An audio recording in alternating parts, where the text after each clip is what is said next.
Islam menghapus seluruh dosa dan kesalahan bagi orang kafir yang masuk Islam. Anda bisa bayangkan orang kafir itu dia melakukan dosa yang sangat banyak. Apa aja dilakukan orang kafir itu? Apa aja? Ya dia minum khamar, dia berzina, dia makan bangkai, berjudi dan segala macam. Dosa yang sangat banyak. Ketika dia masuk Islam, seluruh dihapuskan dosanya oleh Allah. Itu indahnya agama Islam. Allah berfirman, "Qul lil ladzina kafaru iyantahu yughfar lahum ma qad salaf wa ya'udu faqad madat sunnatul awwalin." Qul lil ladzina kafaru iyantahu yughfar lahum ma qad salaf wa ya'udu faqad madat sunnatul awwalin. Katakanlah kepada orang-orang kafir, itu Abu Sufyan dan kawan-kawannya, jika mereka berhenti dari kekafirannya, niscaya Allah akan mengampuni dosa-dosa mereka yang telah lalu, dan jika mereka kembali lagi memerangi Nabi, sungguh akan berlaku kepada mereka sunnah Allah terhadap orang-orang terdahulu. Dalam surah Al-Anfal ayat 38. Kemudian juga kisahnya Amr bin As, seorang tokoh Quraisy. Amr bin As, beliau ketika akan masuk Islam, dia sudah mau jabat tangan Nabi, ditarik tangannya. Sudah mau jabat tangan Nabi untuk mengucapkan 2 kalimat syahadat, ditarik lagi. Kata Nabi, "Malak ya Amr?" "Uridu an ashtarid," kata beliau. "Aradtu an ashtarid." Aku ingin memberikan syarat. Karena Amr tahu bahwa dia banyak dosa, berbuat maksiat sangat banyak waktu dia kafir. Aku memberikan syarat. "Tashtaritu bimada?" Kata Rasulullah, "Engkau memberikan syarat dengan apa?" "Qultu ayyughfarali." Syaratnya agar dihapuskan semua dosaku. Kemudian kata Rasulullah SAW, "Ama alimta annal Islam yahdimu ma kana qablahu wa annal hijrata tahdimu ma kana qablaha wa annal hajja yahdimu ma kana qablahu."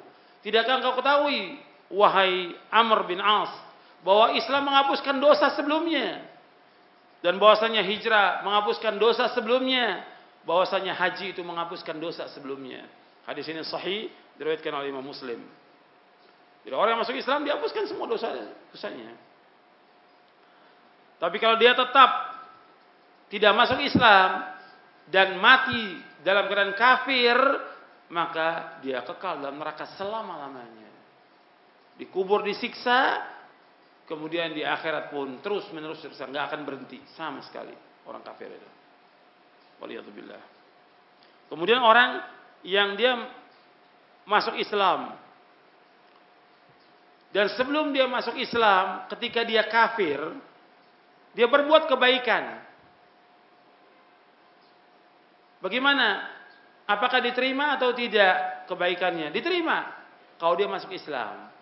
Tapi kalau dia tidak masuk Islam, ada orang kafir yang berbuat kebaikan, umpamanya dia nolong orang-orang fakir miskin, membantu orang-orang yang susah, dan yang lainnya dia membantu. Tapi dia mati dalam keadaan kafir, di dunia dibalas kebaikannya, di akhirat tidak. Di akhirat seluruh kebaikannya jadikan seperti debu-debu yang berterbangan. Wa qadimna ila ma 'amilu min 'amalin faja'alnahu haba'an mantsura. Kami hadapkan seluruh amal mereka, kami jadikan seperti debu-debu yang berterbangan. Tapi kalau dia masuk Islam, maka amal ketika dia kafir dihitung semua, diberikan ganjaran. Antum lihat di halaman 128 di poin yang ketiga, An Hakim bin Hizam radhiyallahu anhu qala, "Qultu ya Rasulullah, ara'aita asya kuntu atahannatsu biha fil jahiliyah min sadaqatin aw ataqatin aw silat rahim, fahal fiha min ajr?" Faqala an-nabiy sallallahu alaihi wasallam, "Aslamta ala ma salafa min khairin." Dari Hakim bin Hizam radhiyallahu anhu, ia berkata, "Wahai Rasulullah, kabarkan kepadaku tentang perbuatan-perbuatan yang baik yang aku lakukan sewaktu aku masih jahiliyah, seperti sedekah, membebaskan budak, atau silaturahim. Apakah tetap mendapat pahala?" Maka Nabi SAW bersabda, "Engkau telah masuk Islam beserta semua kebaikanmu yang dahulu." Hadis sahih Bukhari, Muslim. Jadi orang yang berbuat kebaikan ketika dia kafir, kemudian dia masuk Islam, maka dia akan diterima oleh Allah kebaikannya. Tapi kalau dia berbuat kebaikan, dia masuk Islam, kemudian dia murtad, maka hapus seluruh amalnya. Seperti yang sudah kita baca tadi dalam surah Al-Baqarah ayat 217. Orang yang murtad, maka dihapuskan seluruh amalnya. Kemudian, ikhwan fillah, azakumullah, kita juga dianjurkan untuk mendakwakan Islam ini. Diwajibkan kita mendakwakan kepada keluarga kita untuk masuk Islam. Seorang Yahudi sakit, Nabi jenguk supaya dia masuk Islam. Itu seorang Yahudi yang membantu Nabi, kemudian sakit. Nabi datangi, Nabi jenguk, kemudian Nabi berkata, "Aslim, kamu masuk Islam." Kemudian dia lihat kepada bapaknya. Kata bapaknya apa? "Ati Abul Qasim." Fa aslama. Fa kharaja an-nabi sallallahu alaihi wasallam wa yaqul, "Alhamdulillahilladzi anqadhahu minan nar." Ketika Nabi suruh masuk Islam, dia lihat kepada bapaknya. Si anak remaja ini lihat kepada bapaknya. Boleh atau tidak masuk Islam? Kata bapaknya, "Kamu taati bapakmu. Taati Abul Qasim. Kamu taati Abul Qasim." Maka dia mengucapkan 2 kalimat syahadat, asyhadu an la ilaha illallah wa asyhadu anna Muhammad Rasulullah. Setelah dia mengucapkan 2 kalimat syahadat, Nabi bersabda, "Alhamdulillahilladzi anqadhahu minan nar." Segala puji bagi Allah yang telah menyelamatkan dia dari api neraka. Jadi dengan masuk Islam, maka orang itu akan selamat dari api neraka. Tapi bukan hanya Islam aja, dia wajib melaksanakan ketaatan kepada Allah. Ketika ada orang masuk Islam pertama kali, yang diajarkan oleh Nabi sholat. Dan riwayatnya sahih. Jadi kalau ada orang masuk Islam, pertama kali yang diajarkan masuk Islam, yaitu sholat. Umpamanya dia masuk Islam jam 10, ajarkan dia tentang sholat. Supaya jam 12, waktu zuhur, dia sholat. Ajarkan dia untuk sholat. Dan beribadah kepada Allah, dan suruh dia nuntut ilmu syar'i. Bukan masuk Islam untuk nikah, bukan. Kadang-kadang orang disuruh masuk Islam untuk nikah. Ini kebodohan. Kejahilan ini. Kebodohan. Habis mengucapkan 2 kalimat syahadat, nikah, murtad lagi. Kalau tadi dia kafir sendirian. Sekarang kafir bersama siapa? Bersama istrinya. Kadang-kadang dia murtad lagi sesudah punya anak. Yang dimurtadkan 2, istrinya dan anaknya. Jadi suruh dia masuk Islam dulu, belajar tentang Islam. Bukan masuk Islam untuk nikah, bukan. Masuk Islam supaya dia selamat dunia akhirat. Belajar dulu tentang Islam. Bukan untuk nikah. Kalau mau nikah, banyak orang Islam yang lain yang soleh, yang lebih baik dari dia. Kok kawin sama mu'allaf? Kok nikah sama mu'allaf? Cari orang yang betul-betul belajar Islam yang benar, yang soleh, yang akan memimpin dia, membawa dia ke surga. Bukan orang yang ngerti agama. Ini perhatikan, banyak kadang-kadang disuruh dia untuk mengucapkan 2 kalimat syahadat karena ingin nikah. Jangan. Suruh belajar loh masuk Islam, bukan untuk nikah. Kemudian antum lihat juga di sini. Antum lihat orang Yahudi, ini sifat Yahudi. Anaknya disuruh masuk Islam, bapaknya masuk Islam enggak? Enggak. Anaknya suruh masuk Islam, bapaknya enggak masuk Islam. Jangan kita seperti Yahudi. Anaknya suruh sholat, bapaknya enggak sholat. Anaknya suruh ngaji, bapaknya enggak ngaji. Jangan seperti Yahudi. Antum lihat di sini. Bapaknya suruh anaknya masuk Islam. Bapaknya enggak masuk Islam. Anaknya suruh masuk Islam. Jangan kita seperti Yahudi. Yahudi seperti itu. Anaknya disuruh, tapi dia enggak mau. Jangan anaknya suruh ngaji, suruh sholat, bapaknya enggak mau. Ibunya suruh anak perempuannya pakai jilbab, ibunya enggak pakai jilbab. Jangan seperti Yahudi. Ya, kita lanjutkan. Bahwa kemenangan, kesuksesan, dan kemuliaan terdapat dalam Islam. Jadi kalau ingin mulia, ingin sukses, ingin jaya, di dalam agama Islam. Antum lihat di poin yang kelima, Nabi SAW bersabda, An Abdullah bin Amr bin As, radhiyallahu anhuma, anna Rasulullah SAW qala, qad aflaha man aslama wa ruziqa kafafan wa qanna'ahu Allah bima ata.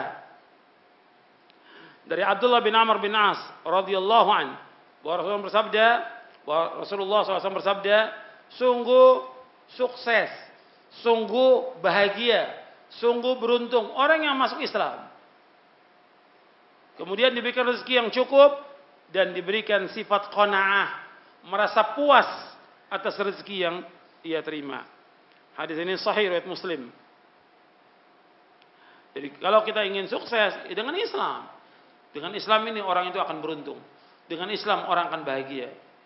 Maka ada seorang sahabat cerita, waktu dia masuk Islam, dia ajak keluarganya untuk masuk Islam. Sebagian mau, sebagian tidak mau. Kemudian dia mengatakan, aku melihat bahwa orang-orang yang masuk Islam ini bahagia dia. Dari saudara-saudaraku dan familiku. Tapi yang gak masuk Islam sengsara hidupnya. Jadi orang yang tidak masuk Islam hidupnya sengsara. Dia tidak bahagia. Dan kebahagiaan kalau kita mau lihat, yang pertama kali kebahagiaan hati. Meskipun fakir, meskipun miskin dia bahagia. Sebab yang nama kekayaan bukan kekayaan harta kata Rasulullah, kekayaan hati. Laisal ghinan kathratil ard walakinnal ghina ghinal nafs kata Rasulullah SAW. Bukannya kaya itu kaya harta, tapi kaya yang sebenarnya kaya hati dia. Merasa cukup dan puas dengan apa yang Allah berikan rezeki kepadanya. Dan dia bahagia dengan apa yang Allah karuniakan. Kemudian selanjutnya,